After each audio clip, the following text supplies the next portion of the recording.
Bonjour, dans la première partie de cette vidéo, on s'intéresse au montage de l'oscillateur déphaseur basé sur le transistor BC547 de classe B qui se trouve juste ici.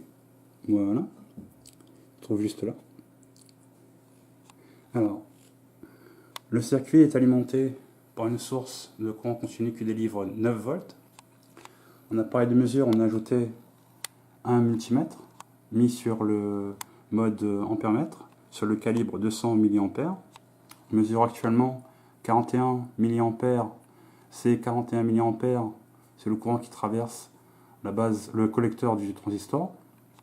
Sur le second multimètre monté en voltmètre sur le calibre 20 volts, on mesure 4,33 volts.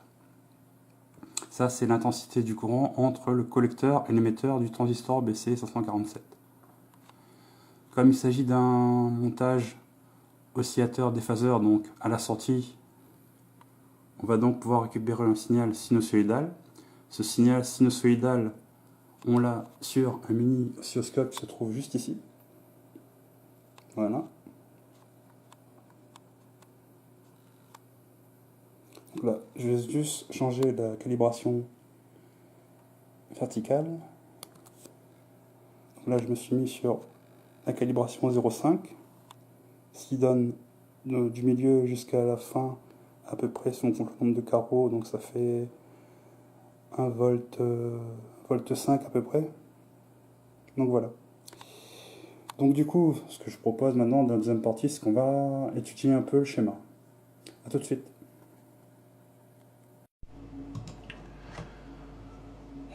On attaque donc maintenant la deuxième partie de cette vidéo.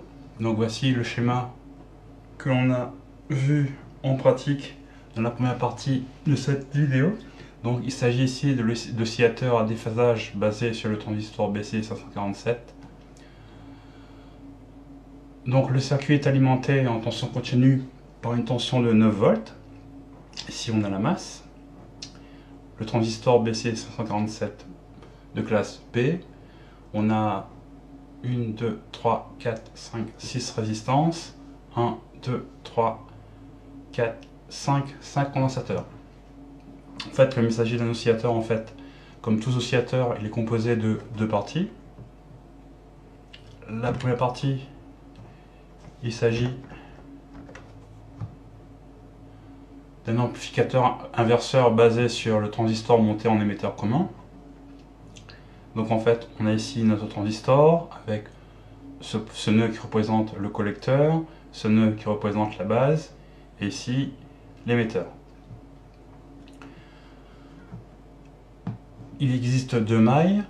Dans cette première maille, au début de cette maille et la base, il y a une résistance notée R4. Entre la base et la masse, il y a une résistance notée R3. Entre le collecteur et le début de cette maille, une résistance notée RC. Et entre l'émetteur et la masse, une résistance notée RE. Pour pouvoir utiliser le transistor monté en émetteur commun en tant qu'amplificateur inverseur, il faut pouvoir positionner, il faut pouvoir polariser correctement le transistor.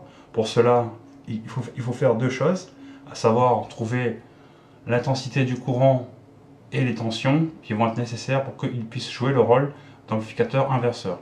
Pour cela, il faut d'abord trouver un point de repos, et pour trouver un point de repos, il faut se référer au datasheet.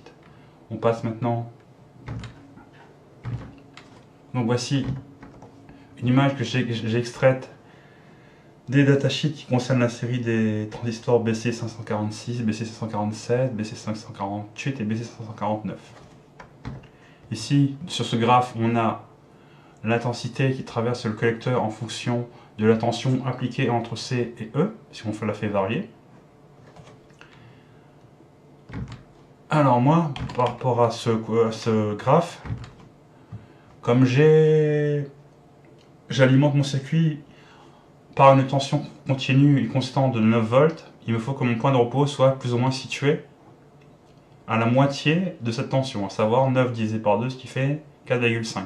Donc si je trace l'axe vertical VCE égale 4,5, il faut que je prenne une valeur qui soit non seulement avant la zone qu'on appelle, cette fameuse zone qui se trouve juste ici, la zone de saturation. Entre la zone de saturation juste après, il y a une zone qu'on appelle la zone de quasi-saturation. Et en troisième zone, il y a ce qu'on appelle la zone de linéarité. Il faut savoir aussi que je ne peux pas prendre non plus n'importe quelle intensité, parce que il existe aussi ici une hyperbole qui caractérise en fait la puissance maximale. Pour cela, il faut se référer au datasheet. Il faut savoir que l'intensité sera, la puissance maximale sera plus ou moins égale à VCE multiplié par IC. Si on néglige la puissance qui s'opère au niveau de la base. Donc il faut que je choisisse une valeur IC qui soit après la zone de saturation et qui soit au début de la zone de linéarité. Donc j'ai choisi une intensité de 45 mA et donc j'ai donc choisi un point d'équilibre pour VCE égale 4,5 et une intensité de courant de 45 mA. Maintenant, comme le premier point a été abordé, il faut attaquer le deuxième point, à savoir calculer les 4 résistances RE, RC, R3 et R4. Je ne vais pas rentrer dans les détails pour ce schéma. Je vous ai mis ici le lien que vous pouvez utiliser parce que dans ce lien en fait il est exposé une méthode pour pouvoir justement calculer les 4 résistances en question. Donc je vous ai mis le lien, la méthode que j'ai choisie, donc la polarisation par diviseur de tension, puisqu'en fait R3 et R4, cette maille constitue un pont diviseur de tension, et le choix des résistances en fait obéit à la méthode exposée. Juste pour vous montrer, ça va ressembler à ça à peu près dans le document. Donc voilà en fait le schéma qui se trouve ici. Donc l'auteur de ce document expose une très bonne méthode. Je l'ai suivi à la lettre pour pouvoir trouver les 4 valeurs en question. Et dans mon cas, au lieu de prendre... il existe en fait 2 méthodes, soit la méthode du diviseur soutenu de tension ou la méthode diviseur fermé de tension. Moi j'ai choisi la méthode diviseur fermé de tension. Si on revient maintenant à nos schémas,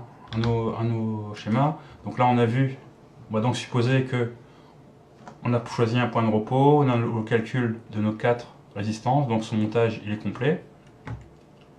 Quand on passe à la deuxième partie, dans le cas de l'oscillateur, l'oscillateur il est constitué d'une boucle de contre-réaction.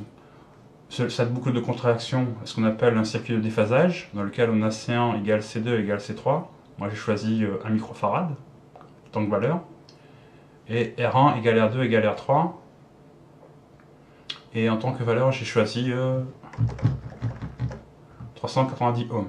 Il faut savoir que la résistance en question est commune au circuit de déphasage et au pont diviseur. On va donc en fait créer un circuit de déphasage de 180 degrés. Et en sortie, on a des filtres qui vont bloquer, qui vont filtrer, ne laisser passer que les signaux alternatifs. Je ne rentrerai pas trop dans les détails concernant ce schéma parce que c'est quelque chose que je maîtrise à peine et il faut que je passe plus de temps à le découvrir. Mais vu les méthodes, vu les valeurs que j'ai testées, ça marche et j'ai quelque chose de stable. Voilà. Donc du coup,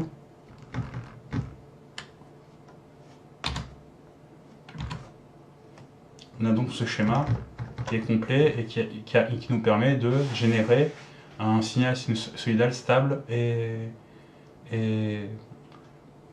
constant. Si vous voulez plus de détails, vous n'avez qu'à taper oscillateur à déphasage sur internet pour pouvoir voir parce qu'il y a plein de calculs mathématiques à faire, il y a 2 conditions à remplir et tout, c'est assez compliqué, donc comme je voulais pas trop mettre de calculs mathématiques dans cette vidéo, donc je vais me limiter à fournir les valeurs qui sont ici. Voilà, je vous remercie beaucoup, au revoir.